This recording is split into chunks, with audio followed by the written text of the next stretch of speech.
నా మొ 5వ తారీఖు శనివారం నాడు మా గ్రామంలో పొలంలో పని చేసుకోవడానికి వెళ్తే అక్కడ అనుకుల శ్రీను అనే వ్యక్తి నన్ను కామెంట్ చేశారు. నేను నీకు గొడవలు లేవు కదా, నువ్వు నన్ను ఎందుకు కామెంట్ చేస్తున్నావు అని అతనితో మాట్లాడితే అతను నన్ను బూతులు తిట్టాడు. బూతులు తిడితే నేను దాన్ని క్వశ్చన్ చేశానని చెప్పి అతను వెంటనే ఫోన్ చేయగా టీడీపీ మండల అధ్యక్షుడైన అతికల్ శ్రీను, ఇంకో ఆయన కందుల నరసన్న, సానబోయిన హనుమంతరావు, ఇలాగా బ్రహ్మం సాయి, ఇలా 7-8 మందిని బల్లి మీద తీసుకుని వచ్చారండి. అప్పుడు నాతో ఉన్న ఒక మనిషి మడిచర్ల యేసురత్నం వీడియో తీయడానికి ప్రయత్నం చేయగా అతని ఫోన్ లాగేసుకున్నారు.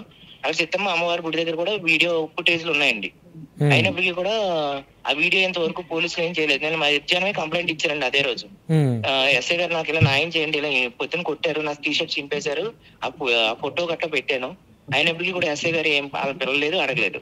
మళ్ళీ సాయంత్రం 9 గంటలన్నర సమయంలో తూర్పు పెప్పర్ నుంచి కండవేలు వెళ్ళి మార్గం మధ్యలో బండి బాగు చేయించుకుని అట్లాగే ఈ పట్టుకుని వెళ్తున్నాండి. అపరాలు కొనుక్కుని ఇంటికి వెళ్తూ ఉన్న మార్గం మధ్యలో 2వ మలుపు వద్ద 3 మంకీ క్యాప్లు వేసుకుని గుర్తు తెలియ విధంగా ఉండి కత్తులతో దాడి చేశారండి. ప్రాణ రక్షణ కోసం నేను అక్కడి నుంచి వచ్చి మంగళగిరి పార్టీ కార్యాలయానికి వెళ్ళి పవన్ కళ్యాణ్ గారు ఫిర్యాదు చేద్దాం అనుకున్నాను.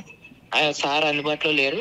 తర్వాత మా మంత్రివర్యులు కందుల దుర్గేష్ గారు కూడా చెప్పాను, ఆయన డిఎస్పీ గారు చెప్పారు కేసు విచారణ చేయమని. పోలీసులు ఈ రోజు తను గవర్నమెంట్ హాస్పిటల్కి వచ్చి స్టేట్మెంట్ రికార్డ్ చేయడం జరిగిందండి.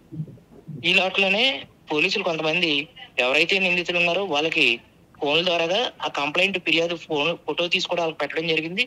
వాళ్ళతోటి పోలీసులు కూడా కొంతమంది టచ్లో ఉండటం కూడా జరుగుతుందండి. మీకు అంటే ఈ ఎపిసోడ్ మొత్తం అయిన తర్వాత అందరికీ ఒక క్లారిటీ వచ్చింది ఆల్రెడీ. మీకు న్యాయం జరిగిద్దని మీకు నమ్మకం ఉందా అయ్యప్ప గారు? ఇప్పుడు నాకైతే న్యాయం జరుగుతుందని నమ్మకం లేదండి. ఎందుకంటే వాళ్ళు టీడీపీ పార్టీలో 307 ఇంటి మీద దాడి చేసి 307 కేసు ఉన్నప్పటికీ కూడా దాన్ని విచారణ చేయకుండా మళ్ళీ మండల అధ్యక్ష పదవి అతనికి ఇచ్చారండి.